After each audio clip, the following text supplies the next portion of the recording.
Hi guys, EBPMAN with Tablets for Me, and today I'm going to go through how to make your iPad kid-friendly. Now this is an updated video to an existing video on my YouTube channel, but now it focuses on iOS7.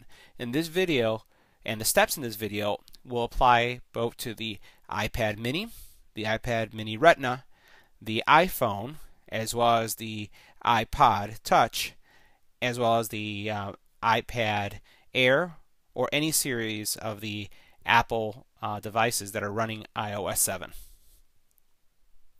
So I'm sure for this holiday there's going to be a lot of folks who have given or have received iPads as gifts, or the iPod or the iPhones, any of those devices. And one of the things that straight out of the box the iPad isn't is kid friendly. In other words, where you can place certain restrictions so that your children don't get into websites that they shouldn't be getting into, or start racking up purchases on your credit card and you not knowing it. So let me show you what you have to do in order to put the appropriate controls around your iPad, and these controls are going to be fully configurable now with no additional applications, but will make the product much more controlled and also much safer for young children.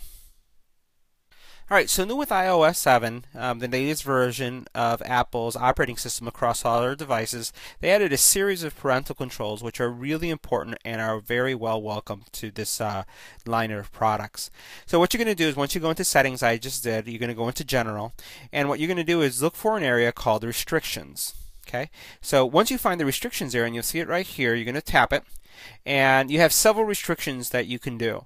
And it all depends on what type of use, how old the child is, and what you expect them to be able to do or not do.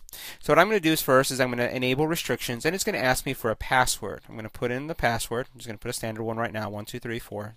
Obviously you can make whatever you want. There's some really smart kids out there, so you don't want to make something that simple. And then you got to make some decisions. So I'm going to show you a couple things that I would do, and this is for a child that would be using the iPad, and what I would put there. Obviously, it's to your discretion what you want to control or not, but I'm going to make it the most restrictive, and then you can play with the settings. So first of all, what I would do is go in here, and I would basically disable the ability to listen to explicit music, right? So I don't want to allow anyone to listen to explicit podcast or music. And you notice that the setting now switched to clean. Right? Now the next thing is, if I go into movies, this is where I would choose what is it that I'd like this child to see when using the iPad, if I'm going to allow them to see movies or any content that's already loaded on the iPad. So what I would do is, again, depending on the age of the child, I would just start removing these. And let's say, for example, all I want them to do is be able to see PG and G. Just by choosing, as I go down, it's enabling more things, but I'm going to say it's only up to PG. Notice all these things were disabled. So this is going to be child friendly. You could even go as far as going up to G if that's what you wanted to, but I'm just going to go up to PG. Now the next thing I'd look at, and you notice I'm just going down the list, are TV shows, and I'm going to look at the same thing. What would I want?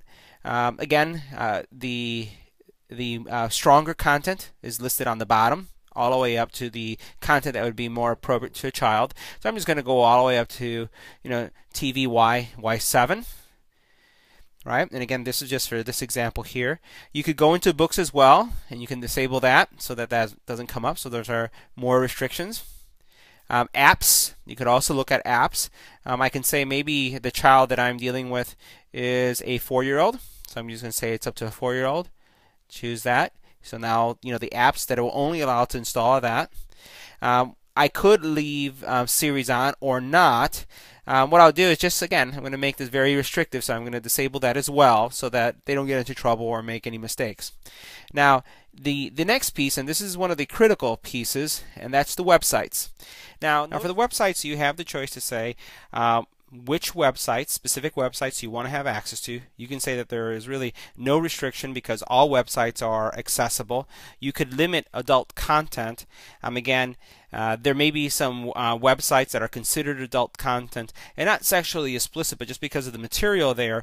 So you could put controls, and you can even add websites that you want to block always, or websites that you want to always allow. you could say specific websites only, and you could go in and choose which websites you want a child to have access to. And if you notice here, you have several websites that you have access to. Apple is one of the ones that are there by default, obviously because of their marketing and whatnot. But you could have also Discovery Kids, Disney. So these are all of the safe websites. Now, at any point, you could remove these websites. And to remove this website, all you have to do is slide to the left. And see, I'm going to do this again. Let me go back real quick. I can slide over. And then once I do that, I have the ability to tap on that delete button. If I want to change one of those links, I can go here, and you notice I see the name of the actual link, and then I see the website that that link will take me to. Right? So I can modify. I can eliminate a lot of these. So let's say, for example, I don't want Apple to be there. All I do is swipe. I hit delete. I go to the next one, swipe, and hit delete. The point is that I could actually eliminate everything on this list and then say specific websites. And what that's going to allow me to do is it's going to allow me to configure the websites that are allowed on demand, and I'm going to show you how to do that. Or what you could do is you can manually choose a name of a website that you want to give your child access to, and then the URL. So let me show you how I would do it. So first of all, I have specific websites only. These are pretty safe, so I'm not going to worry about these. I'm going to go back to my restrictions, and we're going to go into some other areas in a couple seconds, but let's talk about the websites just for a second. So now that I'm here, and if I go to my internet, you'll notice that I'm going to go ahead and open up a tab, and I'm going to type in Google. And I was trying this earlier with some sex terms to see if they would come up. And you'll notice that not even Google is allowed. But what I could do is I can say, I want you to allow Google. I could even, if I say allow Google, I put in my password. And now Google's been allowed. So that gives me the ability to do the search engine.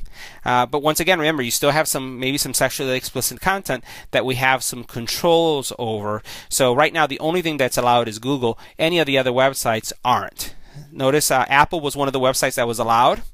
I'm going to go to one of our sister websites that we have here, and this is Nilda's Kitchen. I'm going to go ahead and hit allow. And as I do my refresh, you'll notice that I'll be able to go to that website. But the content in that website is not being allowed, and you notice, and it's because YouTube has been restricted. So in order for me to allow YouTube content, I would have to choose allow. Now, I would recommend against allowing YouTube because there's a lot of content on YouTube that you wouldn't be able to control. So I would leave that as is. Now let's see what happened as I went ahead and I chose that allow. If I go over here and I choose, go back into my settings, and I go back into my restrictions, put in that password again, wouldn't advise the same one. And now if I go into websites, and I look at the websites that I've already added. Remember, it says specific websites only. Notice how now Google appears as one of the websites that was not there before, and also Nilda's Kitchen appears as one of the websites that was allowed. So what you can do is, I actually prefer going to specific websites only, and then allowing the actual content to be driven based on the content that I allow here. Now, something else that you could do, let's talk about some of the other restrictions. What I would also restrict is a child from installing their own apps, deleting their own apps, and in-app purchases. And this is a critical one. In-app purchases allows your child, especially a lot of the games, allow you to purchase power-ups, allow you to purchase special abilities, and you may not know it, and then maybe racking up your credit card with all these charges because you just didn't know. Now, another thing that you could do is you could, if this is only going to be used for gaming, and in child books, you could just say, you know what, I don't want to have Safari on there. So in that case, the website restrictions don't even matter. So they wouldn't have access to the websites. And there are some kid-safe browsers that you can put out there that block explicit content as well. You could disable the camera. You could do the same thing with FaceTime. Maybe you don't want the child being able to access things in the iStore or in the bookstore, because you want to be able to control it, because pretty much all they're going to do is use a lot of that kid material. You have the ability also, in this case, even though we did some restrictions down here when it came to content, you could also disable things here. I can say I don't want Siri or AirDrop. They'll never use that. So those are some of the things. You notice I just left the camera and FaceTime only. This is some fun stuff, and maybe you want your child to be able to chat with a grandparent or with their friend, and you may want to leave that. But again, if they're too young and you don't want them to see that, all you do is disable that. Down here, you have some privacy settings, right? So you can disable your location services. So you could go in here and then just disable all of these items. You could do the same thing with your contacts, right? You don't want any of the contacts modified. Calendar settings, reminders, photos, pretty much with all of these, you can set up all these different settings. And also you could do the same thing, especially if you have a cellular account, you could do the same thing. So these are all the settings that I would recommend, from a content perspective. This is the area to focus on. And then if we're thinking about apps and what you would turn off, again, this is what I would recommend you turn off. You could choose to take off your camera and FaceTime depending on the age of the child, but that's definitely something that's optional, and it's up to you. And then the last thing that I would focus on are these areas, and these are specific areas that have to do with your plan, with the actual iPad itself, that you may want to control. Now, the last thing, and this will be the last thing before we close this video, and it really depends, again, the level of paranoia that you have as a parent. You may choose to disable multiplayer games, but I found that, again, depending on the age of the child, your kid may want to play with their cousins, so you may want to leave that on. But this stops them from being able to connect with another person and play through Apple's Game Center, and then play against somebody. Definitely your choice there. And then also, this right here is the whole thing about adding friends. And as a parent, you may want to be able to control that as well. So I hope that, and as you notice here, because I disabled that area for Safari, it is gone. Again, I also would disable, not install YouTube for that matter, especially if you're dealing with a child.